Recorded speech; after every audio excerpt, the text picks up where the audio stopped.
नई कविता शब्द का प्रयोग दो अर्थों में होता है, सामान्य अर्थ में तथा विशेष अथवा रूढ़ अर्थ में।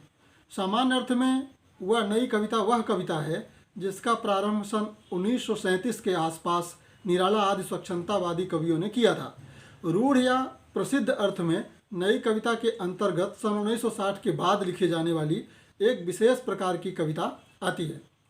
तो नई कविता का जो प्रारंभ है, इसमें हम विचार करें तो पाते हैं कि कुछ लोग नई कविता को प्रयोगवाद का ही अगला चरण बताते हैं, पर कई प्रबुद्ध आलोचकों के मतानुसार प्रयोगवाद और नई कविता में अंतर है।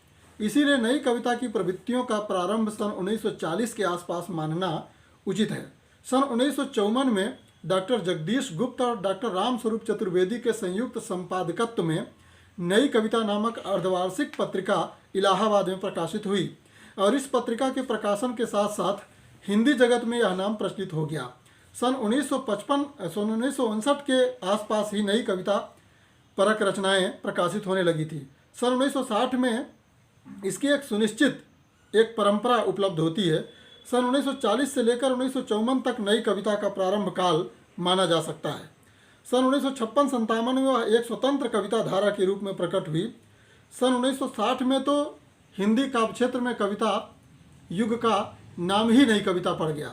तो नई कविता का जो नामकरण है, ये नई कविता का नामकरण अज्ञे जी की देन कहा जाता है, पर विचार करने पर यह प्रकट होता है कि उक्त नाम विदेशों से आयातित किया हुआ है। सन 1930 में लंदन में गियर्सन द्वारा संपादित पत्रिका न्यू वर्स प्रकाशित हुई। हिंदी के क्षेत्र में सन 1954 में इसी नाम के अनुवाद से नई कविता पत्रिका प्रकाशित हुई। सारांश यह है कि नवीनता व्यंजक नामकरण के फैशन के कारण नई कविता नाम रखा गया है। स्वच्छंदतावादी प्रगतिवादी मान्यताओं को समाहित करती हुई नई कविता अब सर्वमान्य हो गई। तो अब हम आगे देखें नई कविता के जो कवि हैं वो कौन हैं। तो अज्ञेय डॉक्टर जगदीश प्रसाद गुप्त, धर्मवीर भारती, केदारनाथ सिंह, लक्ष्मीकांत वर्मा, सर्वेश्वर दास सक्सेना, भारत भूषण अग्रवाल, अजीत कुमार, कीर्ति चौधरी, केदार, महेंद्र भटनागर, नागार्जुन, मदन बादशायन, मलय चौधरी आदि इस काव्यधारा के कवि हैं। यहाँ यह उल्लेखनीय है कि इन कवियों में कुछ कवि पूर्व के प्रयोगवादी धारा से संबंध भी उनका रह चुका है। तो नई कविता की जो विशेषता है, इस संबंध में हम उनकी विशेषताओं को भी देखें। नई कविता की प्रवृत्तियों अथवा इसकी विशेषताओं को इस प्रकार हम देख सकते हैं। तो पहली इसकी विशेषता उभर करके आती है कि नागरिक जीवन की आलोचना। नया कवि सामाजिक परिस्थितियों की विडंबना को बड़ी सशक्त, तटस्थ एवं वस्तुगत वाणी प्रदान कर सकता है। अज्ञे की कविता सांप इस संबंध में उल्लेखनीय है। इसमें कवि ने सांप के माध्यम से नागरिक जीवन के समसामयिक स्वार्थ विषमय परिवेश की बड़ी सांकेतिक तथा तीखी व्यंजना प्रस्तुत किया है। वे लिखते हैं सांप नामक कविता में कि सांप, तुम सब तो हुए नहीं, नगर में बसना भी तुम्हें नहीं आया। एक बात पूछूं, उत्तर दोगे, फिर कैसे सीखा डसना, विष कहाँ पाया।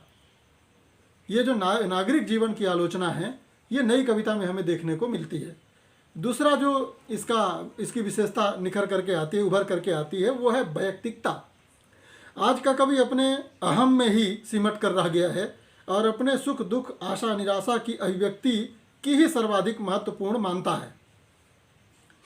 फलतः कविता में भी वह यही करता है कि ऐसे भी आत्माभेद से उसे कोई संकोच या किसी प्रकार की वर्जना या भय नहीं लगता। यानी वह अपने आत्मा की, अपने व्यक्तिगत जीवन की बातें भी अपने कविता या साहित्य में प्रकट करता रहता है। तीसरा बिंदु इससे उभर करके आता है, वो है व्यंग्यपरकता। व्यंग्यपरकता नई कविता की एक प्रमुख प्रवृत्ति है। सामाजिक परिस्थितियों तथा वर्तमान जीवन की कुंठा, मर्यादा, नैतिकता और मान्यता पर इस काव्यधारा के कवियों ने तीखे व्यंग किए हैं। नागार्जुन की निम्नलिखित पंक्तियों में व्यंग का पैनापन हमें देखते ही इस संदर्भ में देखते ही बनता है। वे लिखते हैं, लाज शर्म रह गई न बाकी, गांधी जी के चेलों में, फूल नहीं लाठियां बरसती राम राज्य की जेलों में। दार्शनिकता अगला जो बिंदु है नई कविता की विशेषताओं में, वो है दार्शनिकता। आज के कवियों के काव्य में दार्शनिकता भी विद्यमान है। अज्ञेयकृत चिड़िया की कहानी शीर्षक में कवि गहन तथ्य का उद्घाटन करता है और इस कविता में वो लिखते हैं, उड़ गई चिड़िया कांपी फिर धीर उड़ गई चिड़िया, कांपी फिर धीर हो गई पत्ती। आधुनिक जो नई कविता है उसमें प्रणय वेदना भी काफ़ी मात्रा में हमें देखने को मिलती है। प्रेम की अनुभूति की व्यंजना कविताओं का एक अनन्य विषय रहा है। नागार्जुन ने प्रेम की मीठी और तीखी दोनों ही प्रकार की अनुभूतियों को की जो मर्म से चित्र है वो खींचा है। एक चित्र भी हम इस संदर्भ में देखते चलें। तुम नहीं हो पास तो मैं तरसता हूँ, प्यार के दो बोल सुनने के लिए। बिंबात्मकता, नई कविता की जो अगली विशेषता है वो है बिंबात्मकता। नई कविताओं में पशुलोक के बिंब कवि के अभिप्राय को सबसे अधिक तीक्ष्णता प्रदान करते हैं। वो लिखता है, जंघा पर बैठा है सिंह, भुजा पर बाज, वक्ष पर गरुड़, पैरों में सांप। दलित मानवता के प्रति संवेदना, नए कवियों को दलित मानवता के प्रति विशेष सहानुभूति है। वह स्नेह शपथ कविता में कवि किस प्रकार नंगे भूखे भिक्षुक के प्रति संवेदनाशील है, यहाँ दर्शनीय है। वे लिखते हैं, है शपथ तुम्हें करुणाकर की, है शपथ तुम्हें उस नंगे की, जो स्नेह भीख का मांग मांग मर गया कि उस भिखमंगे की। कला पक्षी विशेषता भी आप देखेंगे कि नई कविता में काफ़ी मात्रा में हमें देखने को मिलती है।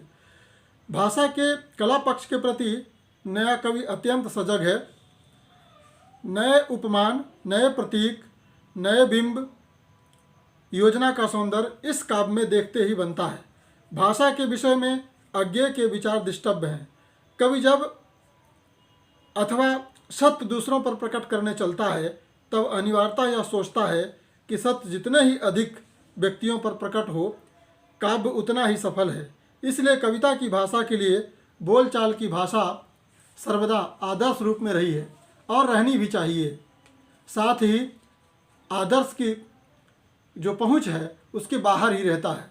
नई कविता में नए उपमान का प्रयोग भाषा की सौंदर्य वृद्धि अत्यंत आवश्यक सिद्ध हुआ है। तो इस तरह से हम जो नई कविता है उसकी विशेषताओं की चर्चा किए और जो उसके कवि हैं और उसकी जो भूमिका है और जो नई कविता कब से प्रारंभ होती है, नई कविता का जो नामकरण है, इस संबंध में हमने बातें की। धन्यवाद।